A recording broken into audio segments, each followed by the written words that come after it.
$5 Games presents Strikey Sisters.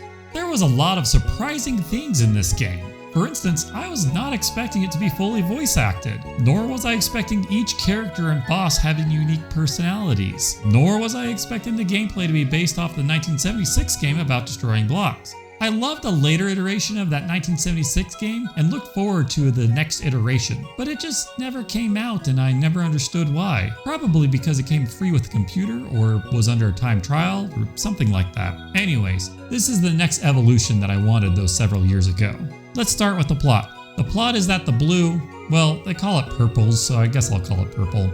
Purple-hooded girl has lost her pet. Her red-haired sister decides to beat up people until they find it because it must have been stolen. The hooded sister is emotional, kind, and tries to be prepared. The red-haired sister is hot-headed, a show-off, and an adventurous, and also ageist, making it an easy conflict with anyone who is older than them. The bee is just minding her own business, trying to apply makeup, manicure, whatever it is, and the red-haired girl calls her a wrinkly old hag.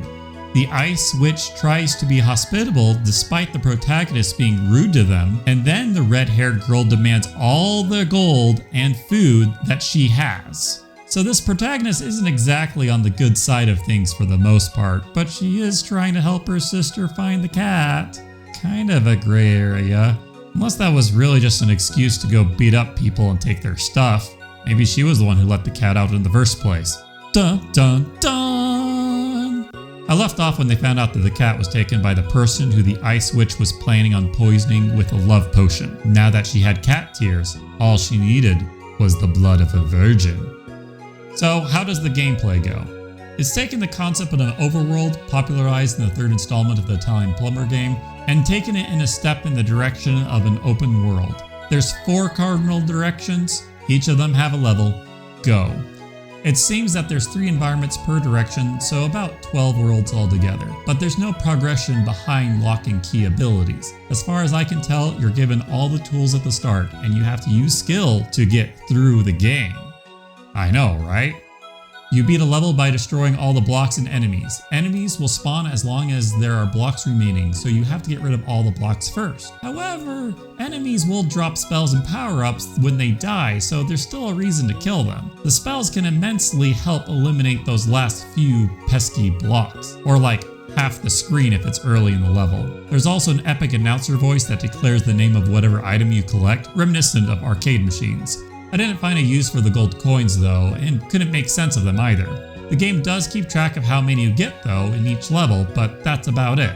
The ball will bounce off of you, or you can attack to make it go faster and thereby dealing more damage. A charged attack lets you one-shot blocks with the ball as well as reflect enemy attacks, giving alternative opportunities to pay attention to. It really makes for a rather fantastic gaming experience. You can't move forward, and admittedly if you could, it'd be confusing why you took damage when the ball exited the bottom of the screen. By forcing the player to stay, it insinuates the importance of keeping the ball in play. Though there are times I wish I could move forward just a little bit to attack an enemy. Overall, the game emphasizes the expression, a bird in one hand is worth 2 in the bush. As when I saw a spell falling and the ball as well, I found myself right between the two and missed both of them.